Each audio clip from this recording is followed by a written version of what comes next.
Oh, thank you for those great questions. Have a good day. We're a team, and that was a really joyous thing to do. Yeah. And I actually got the chills with the answer. Oh. Arrakis, Bene Gesserit, especiaria.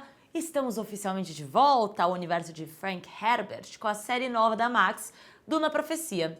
E nós tivemos o privilégio de conversar com a produtora executiva Alison Chapker e também com as protagonistas da trama, Olivia Williams e Emily Watson. Primeiramente, vale lembrarmos a genialidade por trás das obras em que Alison está envolvida. Vocês conhecem Lost?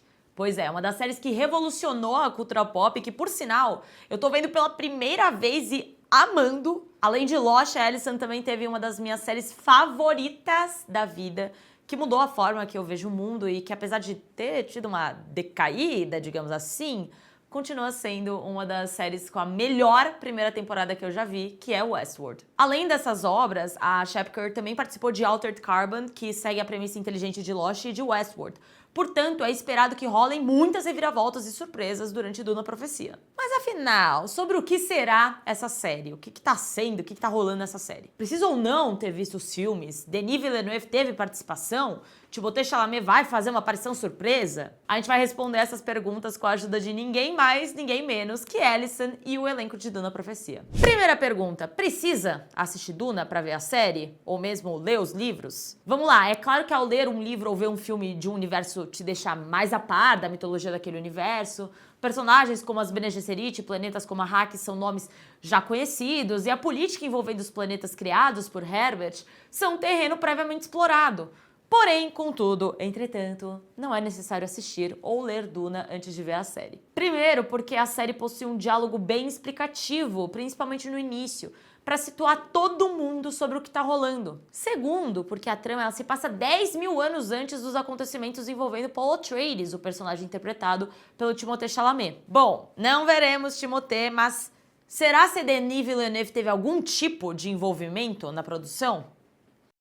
In Dune Prophecy, we are dealing with a scenario 10,000 years before Paul Atreides was born. Therefore, it makes sense that we see some things that are different from what we've seen in Dune.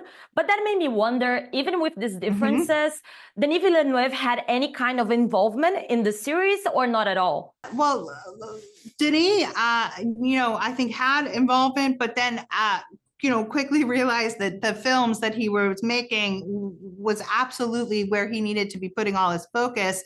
So, but we are working with Legendary, who oversees, and the Herbert estate. And so in some ways, it's not a universe that, we are in the same universe, but we're separated by 10,000 years, like you said, which gives us, and we know how we fit, right? Like there'd be no Paul Atreides without a plan that Bene Gesserit put into play millennia before. And so in that way, I don't know, that synergy is not hard to come by, and yet we have a lot of creative freedom in how we're adapting our corner of the Dune universe. Bom, Denis não está conosco, não está entre nós, mas seguimos com a equipe da Legendary, que é fiel à lore do universo, e também com a Herbert Estate, responsável pelos direitos das obras de Frank Herbert, e que possui o comprometimento de manter a história o mais fiel possível. Tendo em vista que o livro Irmandade de Duna ainda não foi lançado aqui, essa história se mantém desconhecida por muita gente. Afinal, do que se trata Duna Profecia? So, talking about the lore of the series, Olivia, for what I have watched, Dune Prophecy, it's mainly about two families that each one is trying to control a piece of land, and we can see the consequences of this clash of families. But for the people who haven't seen the episode, and especially here in Brazil, that the book Sisterhood of Dune hasn't been released yet, the story is a mystery. So I wanted to know, do you think that there are any pop culture references or even a modern parallel that you can tell for the public to guide the public about the story of Dune Prophecy? Gosh, well, I don't want to get too political with your country or anybody's countries, but charismatic populist leaders who don't necessarily tell the truth, and control of natural resources for the brief benefit of a few, so that the many will suffer for all eternity. I mean, the control of spice in this TV show is like the control of power, and the allegories about climate change and universal control are there for all to see. Who controls the narrative? Who controls truth? What is the truth? I think many countries in the world, and yours included, are struggling with that. Eu achei que a Olivia deu uma descrição ótima e bem ousada. E complementando tudo que ela falou, é importante lembrar que essa história mostra um cenário de sociedade que sofreu as consequências do Jihad butleriano. O Jihad butleriano foi um período de guerra nos anos em que os humanos e as máquinas batalhavam pela galáxia. Basicamente, após dominarem o espaço, as máquinas pensantes, inteligência artificial e qualquer forma não humana com raciocínio iniciaram um conflito com os humanos. E quem são os butlerianos? Basicamente humanos, ou um grupo de humanos dedicados ao extermínio de qualquer máquina pensante. Frank Herbert usou o evento como método para criar um universo sem qualquer presença de tecnologia, assim, dando espaço aos mentats e navegadores, humanos com habilidades comparadas às de um computador. No final, os humanos venceram a guerra e exterminaram qualquer tecnologia que pensasse por si mesma, assim eles não teriam outras ameaças. O lema "o homem não pode ser substituído" é o que ditou essa guerra e o motivo de nunca se ter uma tecnologia tão avançada quanto a humano. Com isso, não só os mentats e os navegadores foram criados, como as próprias Bene Gesserit também, já que toda a tecnologia precisou ser inserida ou feita pelo próprio humano. Depois disso, a Guilda Espacial comandou o universo. Sobre essa questão da inteligência artificial, das máquinas, eu aproveitei para fazer uma pergunta pessoal para Alison Chapker. E nisso, ela aproveitou para contar um pouco mais sobre como o Jihad butleriano acabou impactando no cenário da série. Dune Prophecy, during the series, humans have defeated artificial intelligence and thinking machines are banned. And I had to ask, since you are a writer and a producer, how do you see the artificial intelligence tool, especially speaking with making movies and series? How do you see the artificial intelligence tool? Is it a threat? It should be banned? Or do you think we can coexist with it? I think it's a revolutionary technology that feels like it has a momentum that is going to be incredibly transformative.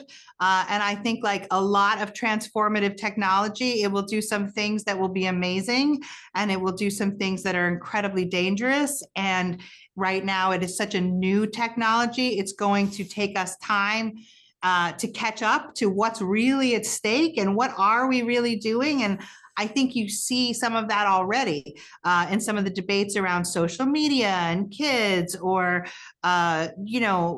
things that you're like, oh, maybe there's unintended consequences, which I think there always are with new technologies, but also great promise.